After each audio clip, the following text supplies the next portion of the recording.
So hello friends, आज हम बात करेंगे MTP, medical termination of pregnancy. So इससे पहले हमने किया था population explosion and birth control. तो आपने वो वीडियो नहीं देखी है तो प्लेलिस्ट में मैंने डाल रखी है और डिस्क्रिप्शन में भी आपको लिंक मिल जाएगी, आप जाके देख सकते हो। सो एमटीपी, तो एमटीपी क्या होता है कि एमटीपी फुल टर्म से पहले, full term in the sense 9 month का जो प्रेगनेंसी का पीरियड होता है उससे पहले अगर हम प्रेगनेंसी को रोकना चाहें या टर्मिनेट करना चाहें कुछ कारणों से जानबूझ के, सो उसको बुलाते हैं मेडिकल टर्मिनेशन ऑफ प्रेगनेंसी, या फिर हम बोल सकते हैं इसको इंड्यूस अबॉर्शन। इसमें सिंपल है कि जो प्रेगनेंसी को टर्मिनेट किया जाता है बिफोर फुल टर्म, ठीक है, मतलब प्रेगनेंसी को रोक दिया जाता है। अब आता है एमटीपी जो परफॉर्म की जाती है हर साल वर्ल्ड में, वो अराउंड 45 to 50 मिलियन है। देख लो, इतनी ज़्यादा एमटीपी हर साल परफॉर्म की जाती है ऑल ओवर द वर्ल्ड। और ये जो 45 to 50 मिलियन है, ये अराउंड इतना अमाउंट है कि जो 1/5 ऑफ द टोटल प्रेगनेंसीज है एक ईयर में, टोटल प्रेगनेंसीज का 1/5 अमाउंट है पर ईयर, ठीक है। अब अगर हम बात करें तो एमटीपीज का एक अच्छा रोल होता है जो पॉपुलेशन को डिक्रीज करने में, क्योंकि एमटीपी से क्या होगा, अब अबॉर्शन से क्या होगा कि जो हमारा चाइल्ड का बर्थ नहीं होगा, आगे प्रेगनेंसी नहीं होगी, ठीक है। सो अनवांटेड चाइल्ड नहीं होगी, ठीक है, अनवांटेड प्रेगनेंसी नहीं होगी, सॉरी। सो उससे हमारा जो बर्थ कंट्रोल भी होगा और आगे पॉपुलेशन भी नहीं बढ़ेगी। पर इसका ये मेन पर्पस नहीं होता, एमटीपीज का कोई ये मेन पर्पस नहीं होता कि ये पॉपुलेशन को डिक्रीज करने में हेल्प करते हैं।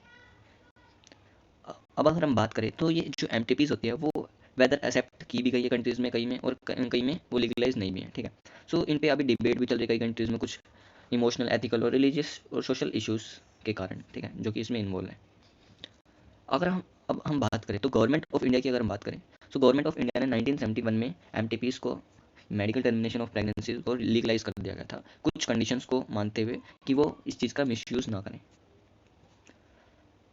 और कई जो रिस्ट्रिक्शंस हैं वो बता रखे हैं इंपॉर्टेंट, कि चेक करें इनडिस्क्रिमिनेट और इलीगल फीमेल फेटिसाइड्स के कारण, ठीक है, जो कि हमारे इंडिया में बहुत ज़्यादा हाईली अमाउंट में रिपोर्ट हुए हैं, ठीक है। सो ये था।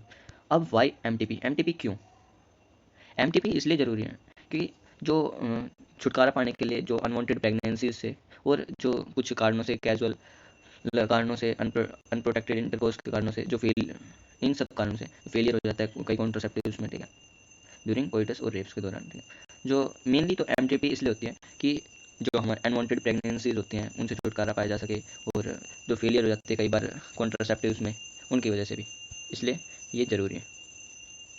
एमटीपी इसेंशियल भी होती है कोई केसेस में, जो प्रेगनेंसीज के कंटिन्यूशन जो कि हार्मफुल होती हैं, एक मदर को भी और एक फीटस को भी।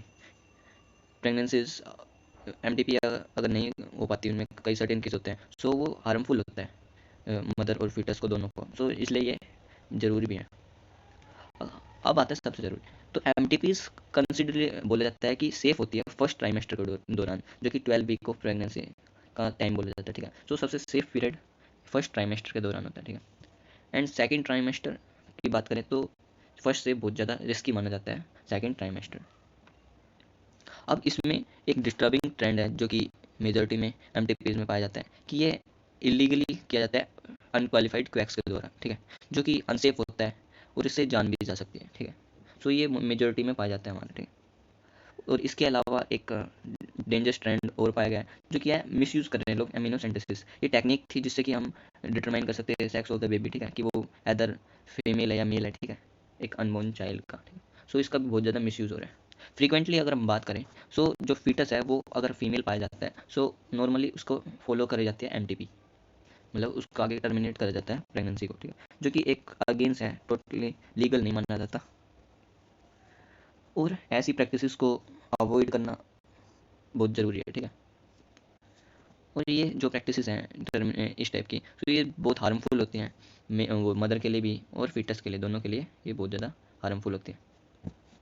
अब इस पर एक इफ़ेक्टिव काउंसलिंग ज़रूरी है कि अवॉइड करें अनप्रोटेक्टेड सेक्सुअल इंटरकोर्स जो भी होते हैं, ठीक है।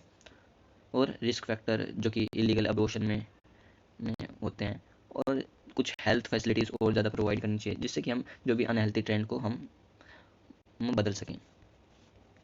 सो इसमें क्या कि हमें एक काउंसलिंग करनी चाहिए जिससे कि हम जितने भी अनप्रोटेक्टेड कोइटस और जो रिस्क फैक्टर है इलीगल अबॉर्शन के कारण, और जो जितने भी इसमें प्रॉब्लम्स हैं, उनको सबको हम सही कर सकें और बदल सकें जो पहले के अनहेल्थी ट्रेंड्स थे। सो ये था हमारा एम। नेक्स्ट वीडियो में पढ़ेंगे STD, सेक्सुअल ट्रांसमिशन डिजीज।